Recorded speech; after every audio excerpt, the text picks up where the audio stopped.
Bacaan Alkitab yang saya pilih untuk kita renungkan di hari Paskah ini adalah dari 1 Petrus pasal 1 ayat 3 sampai 9. 1 Petrus pasal 1 ayat 3 sampai ayat 9. 1 Petrus 1 ayat 3 sampai ayat 9. Bolehkah saya meminta salah satu dari saudara-saudara sekalian membacakannya untuk kita semua?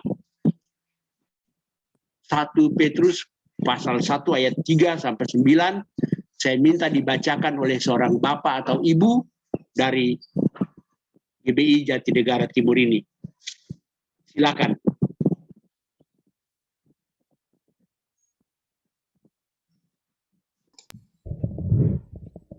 Satu Petrus 1 ayat 3 sampai 9.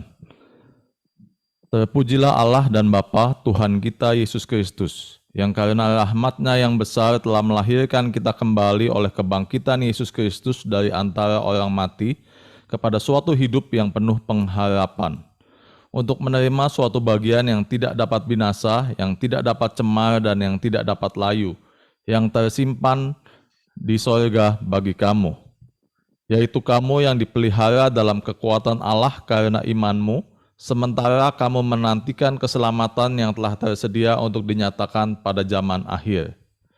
Bergembiralah akan hal itu, sekalipun sekarang ini kamu seketika harus berduka cita oleh berbagai-bagai pencobaan. Maksud semuanya itu ialah untuk membuktikan kemurnian imanmu yang jauh lebih tinggi nilainya daripada emas yang fana, yang diuji kemurniannya dengan api, sehingga kamu memperoleh pujian dan kemuliaan dan kehormatan pada hari Yesus Kristus menyatakan dirinya. Sekalipun kamu belum pernah melihat Dia, namun kamu mengasihinya. Kamu percaya kepada Dia sekalipun kamu sekarang tidak melihatnya. Kamu bergembira karena sukacita yang mulia dan yang tidak terkatakan. Karena kamu telah mencapai tujuan imanmu, yaitu keselamatan jiwamu. Terima kasih untuk pembacaan Alkitabnya. Saudara-saudara yang dikasihi Tuhan Yesus Kristus yang juga saya kasihi, dampak dari kebangkitan Kristus bagi kita itu apa?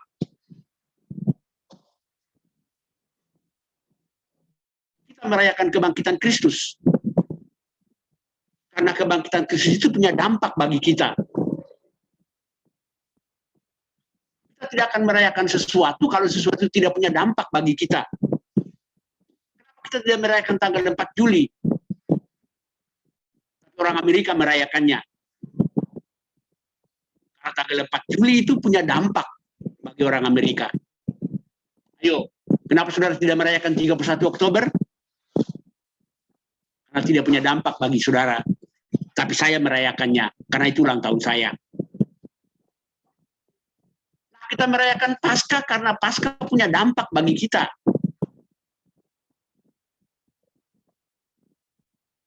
Dampaknya. Mari kita simak ayat 3. Ayat 3 berkata begini. Terpujilah Allah dan Bapa Tuhan kita Yesus Kristus, yang karena rahmat-Nya yang besar telah melahirkan kita kembali oleh kebangkitan Yesus Kristus dari antara orang mati kepada suatu hidup yang penuh pengharapan. Perhatikan baik-baik. Dikatakan oleh rahmat Allah yang besar, Dia melahirkan kita kembali oleh kebangkitan Kristus dari antara orang mati kepada suatu hidup yang penuh pengharapan. Jadi dampak dari kebangkitan Kristus menurut 1 Petrus 1 ayat 3 ini adalah bahwa kebangkitan Kristus membuat kita beralih ke dalam suatu hidup yang penuh pengharapan. Artinya, kalau Kristus tidak bangkit, kita tetap hidup, tapi tidak punya pengharapan. Jadi kebangkitan Kristus membuat kita dilahirkan dari hidup yang tidak punya pengharapan kepada hidup yang penuh pengharapan. Itulah dampak dari kebangkitan Kristus. Ada dampak yang lain. Bisa lihat di surat Roma. Tapi saya tidak memilih itu untuk kita renungkan pada saat ini. Dampak atau akibat dari kebangkitan Kristus bagi kita ialah bahwa sekarang ini kita punya hidup penuh pengharapan. Tapi pengharapan apa? Lihat baik-baik ayat 4. Untuk menerima suatu bagian yang tidak dapat binasa, yang tidak dapat cemar, dan yang tidak dapat layu, yang tersimpan di surga bagi kamu. Jadi pengharapan kita itu adalah untuk menerima suatu bagian. Kata bagian dalam bahasa Yunani juga bisa berarti warisan. Ya. Untuk menerima suatu warisan. Warisan itu masih tersimpan di surga. Namanya saja warisan berarti kita belum bisa mengambilnya. Saya berhak menerima warisan rumah saya. Tapi selama saya masih hidup, dia belum terima. Begitu juga dikatakan kebangkitan Kristus itu memberikan kepada kita pengharapan. Pengharapan itu untuk menerima suatu warisan, suatu bagian. Bagian itu masih tersimpan di surga. Tapi bagian itu sifatnya apa? Dikatakan begini, tidak dapat binasa, tidak dapat cemar, tidak dapat layu. Warisan yang tersimpan di surga bagi kita itu mempunyai 3 ciri. 1, tidak dapat binasa. Kedua, tidak dapat cemar. Ketiga, tidak dapat layu. Itu mengatakannya dimaksudkan sini ialah keselamatan dan kehidupan yang kekal. Kehidupan kekal itu tidak dapat binasa. Kehidupan kekal itu tidak dapat cemar. Tidak lagi dicemarkan oleh dosa. Dan tidak dapat layu. Artinya tidak pernah pudar kehidupan kekal itu. Tapi itu masih tersimpan di surga. Jadi kebangkitan Kristus memberikan kepada kita pengharapan. Pengharapan untuk menerima sesuatu warisan yang masih tersimpan di surga. Warisan itu adalah kehidupan kekal. Kehidupan kekal itu tidak dapat binasa lagi, tidak dapat cemar lagi, tidak dapat layu lagi. Tapi siapakah yang berhak menerima warisan itu? Ayat 5 berkata, yaitu kamu. Kalau kita ganti, yaitu kita. Yang dalam kondisi apa? Yang dipelihara dalam kekuatan Allah karena imanmu itu. Jadi kita yang mempunyai warisan yang tersimpan di surga itu karena kita dipelihara oleh kekuatan Allah karena iman kita. Iman kita itulah yang membuat sehingga kita terpelihara dalam kekuatan Allah. Kenapa dikatakan demikian? Ayat 6 berkata, bergembiralah akan hal itu, sekalipun sekarang ini kamu seketika harus berduka cita oleh berbagai-bagai pencobaan. Jadi, kita punya warisan di surga. Itu membuat kita punya pengharapan. Dan kita belum sampai ke sana. Kita masih di dunia ini. Dan dunia ini membawa kepada kita, memberikan kepada kita berbagai-bagai macam pencobaan. Pencobaan di sini ada versi bahasa Inggris yang menerjemahkannya dengan a lot of troubles. Jadi selama kita di dunia ini banyak pencobaan membuat kita berduka cita. Dalam duka cita itu kita bergembira karena kita punya pengharapan. Dan sekali lagi, pengharapan itu adalah untuk menerima suatu bagian yang masih ada di surga. Kita belum menerimanya sekarang. Kita punya pengharapan untuk menerimanya. pengharapan. Pengharapan itu apa? Namanya saja pengharapan. Pengharapan itu selalu menyangkut sesuatu yang belum ada. Tapi kita yakin pasti datang.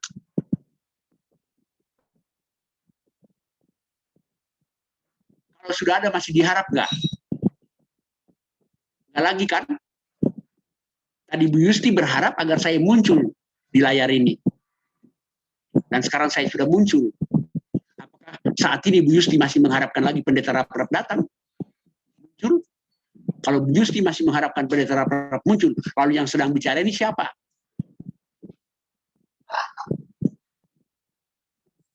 Oleh karena itu pengharapan selalu menyangkut sesuatu yang belum ada.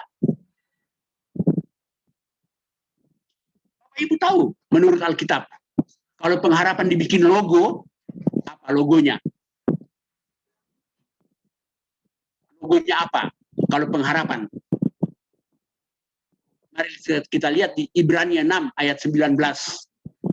Ibrani 6 ayat 19. Pengharapan itu kalau dibikin logo, menurut Alkitab, logo dari pengharapan itu apa?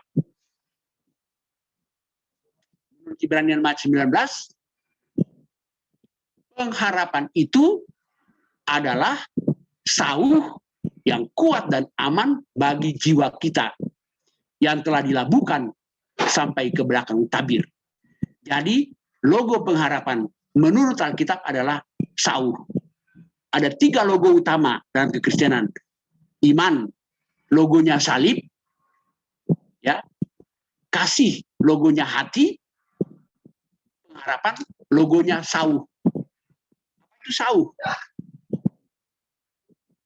Orang sering menyebut sauh itu jangkar. Betul. Tapi sauh lebih mengandung makna besi jangkar. Jangkar terdiri dari sauh dan tali rantai. Satu set itu yang disebut jangkar. Besi berkaitnya saja, ya, itu yang disebut sauh. Besi berkaitnya itu. Bahasa Inggrisnya anchor.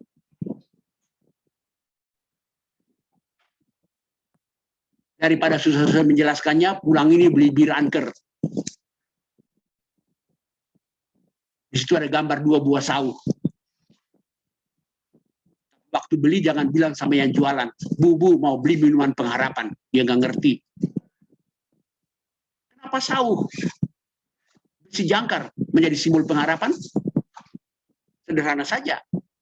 Kalau kapal berlabuh, sauhnya kelihatan nggak? Nggak kelihatan, bukan?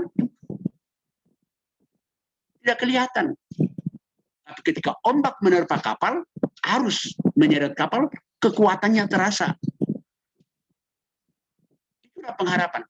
Yang diharapkan belum ada, yang diharapkan tidak kelihatan, tapi dia bikin kita kuat.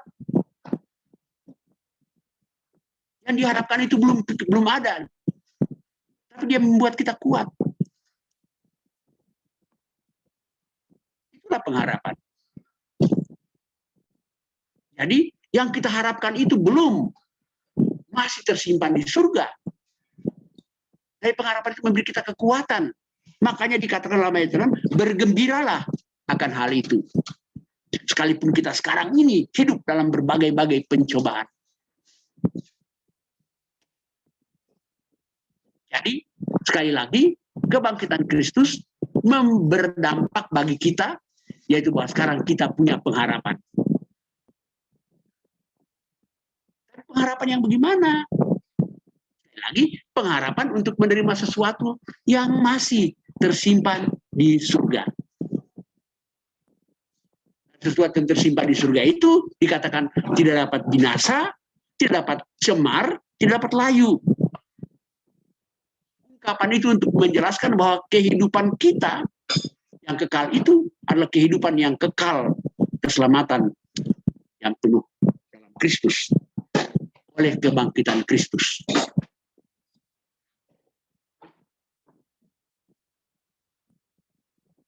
Orang seringkali memakai telur sebagai simbol Paskah.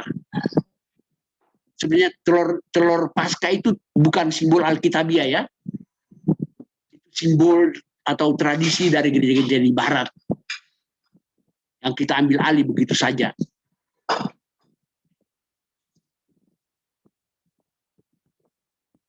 Kenapa telur menjadi simbol Paskah?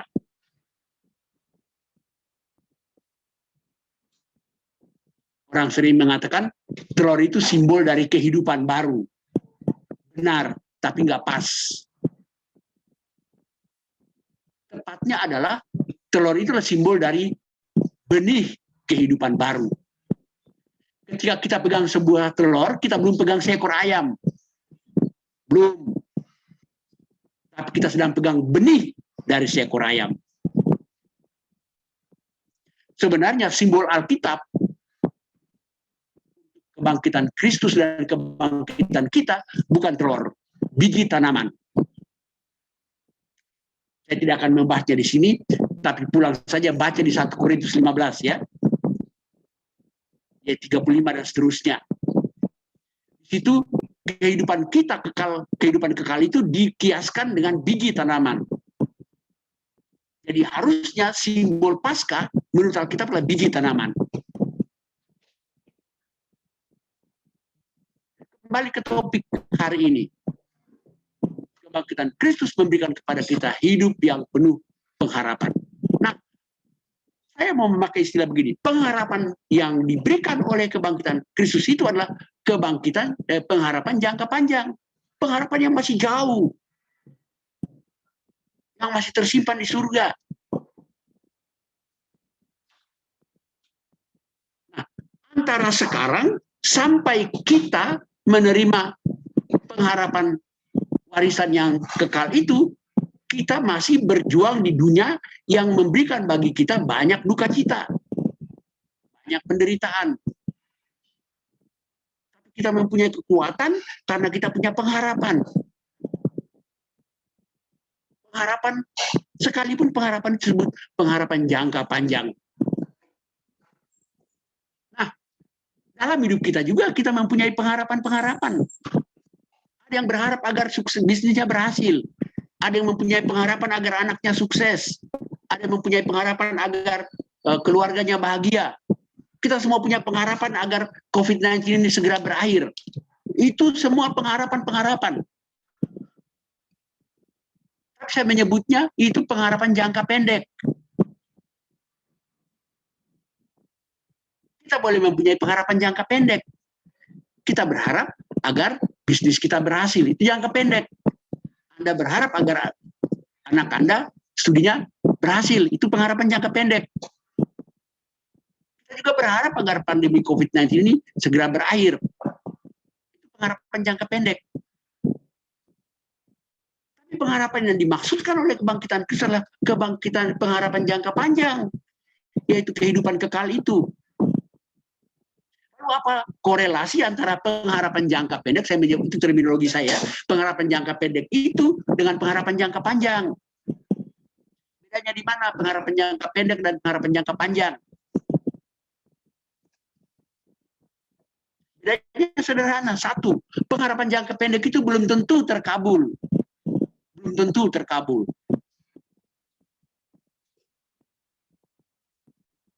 Pengharapan jangka pendek itu pasti, itu pengharapan jangka panjang itu pasti. Jadi dalam hidup kita punya pengharapan jangka pendek. Pengharapan jangka pendek saya mungkin berbeda dengan pengharapan jangka pendek Anda. Dalam COVID-19 ini mungkin kita semua punya pengharapan jangka pendek yang sama. Wabah COVID-19 ini segera berlalu. Pengharapan jangka pendek ini, satu, belum tentu terjadi. Dua, kalaupun terjadi, belum tentu mengikuti schedule kita, waktu kita. Timingnya bukan timing kita.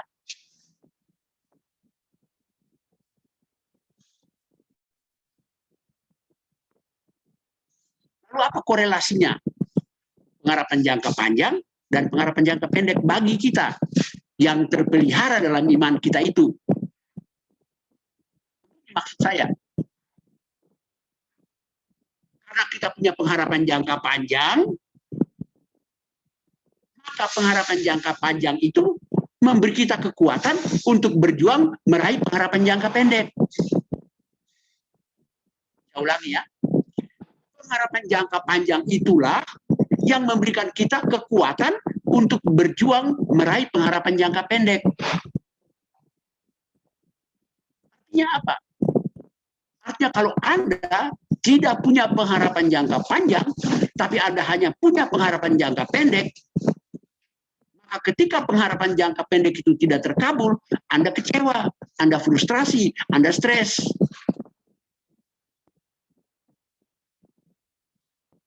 Ketika kita berjuang untuk meraih pengharapan jangka pendek itu, karena kekuatan yang kita terima karena pengharapan jangka panjang, maka sekalipun pengharapan jangka pendek itu tidak terkabul atau tertunda, kita tetap kuat, kita tidak kecewa. Oleh karena itu sederhananya begini, nomor satu kita harus punya pengharapan jangka panjang, yaitu warisan yang tersimpan di surga bagi kita itu. Pengharapan jangka panjang itulah yang memberikan kepada kita kekuatan untuk menghadapi berbagai-bagai pencobaan di dunia ini. Oleh karena itu sekali lagi saudara punya sauh, punya anker. Itulah yang mesti saudara pegang. Pengharapan itu berkaitan dengan apa? Pengharapan itu berkaitan dengan iman dan kasih. Makanya coba lihat judul bacaan kita di Alkitab Anda. Judul yang diberikan oleh Lembaga Alkitab Indonesia untuk perikop kita ini. Diberi judul apa? Pengharapan, iman, dan kasih. Jadi pengharapan itu tidak bisa dilepaskan dari iman. Dan tidak bisa dilepaskan dari kasih.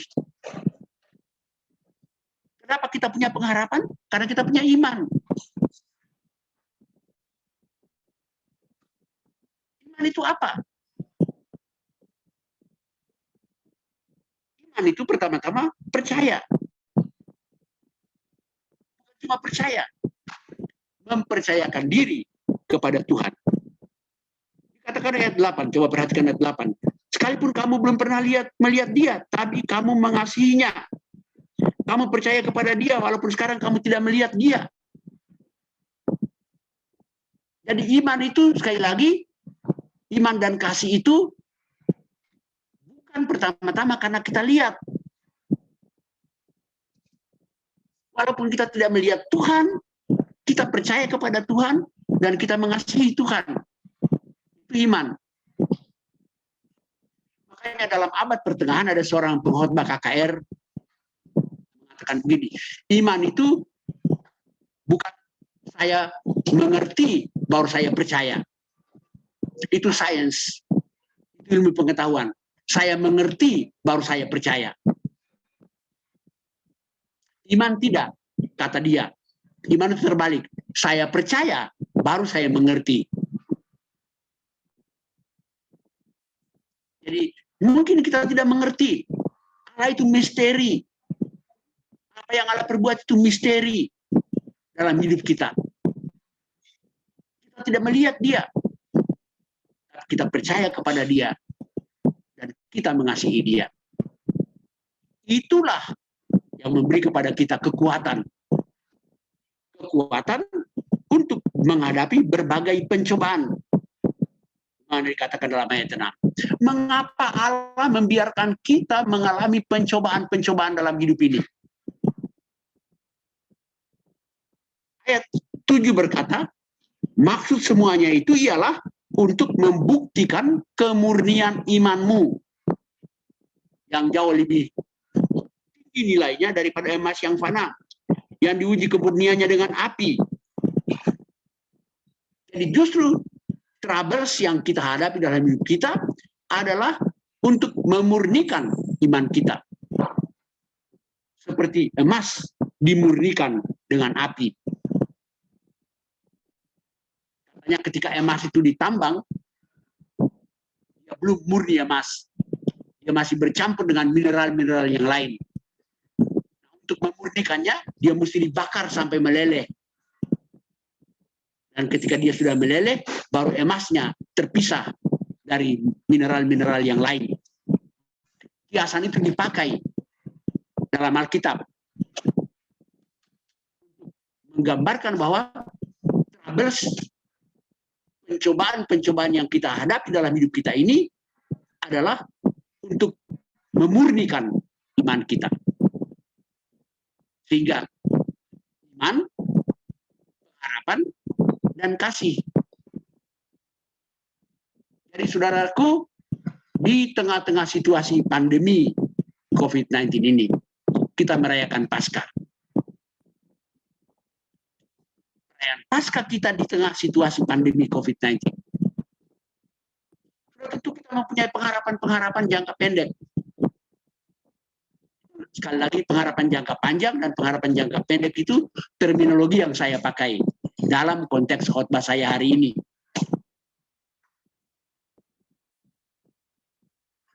Salah satu pengharapan jangka pendek kita ialah supaya COVID-19 ini segera berlalu. Tapi kita berjuang atau kita bertahan di tengah-tengah penderitaan karena COVID-19 ini karena basically adalah pada pengharapan jangka panjang. Karena itu kalau Anda hanya punya pengharapan jangka pendek, tapi Anda tidak punya pengharapan jangka panjang, maka ketika pengharapan jangka pendek itu tidak terkabul ataupun tertunda, Anda cepat kecewa, stres, patah hati. Tapi karena kita punya pengharapan jangka panjang, sekalipun pengharapan jangka pendek, pengharapan jangka pendek kita tidak terkabul atau tertunda, kita tetap kuat, bersukacita menghadapi semuanya. Oleh karena itu, sekali lagi saudaraku, berpeganglah pada iman, pada pengharapan, dan pada kasih. Tema hari ini hendak berkata bahwa kebangkitan Kristus melahirkan kita kembali kepada hidup yang penuh pengharapan. Kesulitan masih tetap akan kita hadapi, kita alami dalam hidup kita. Problema-problema akan banyak kita hadapi. Tapi selama kita punya pengharapan, kita kuat.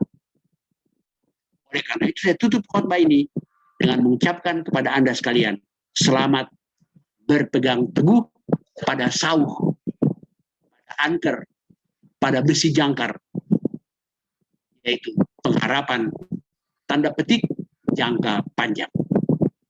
Amin. Kita berdoa.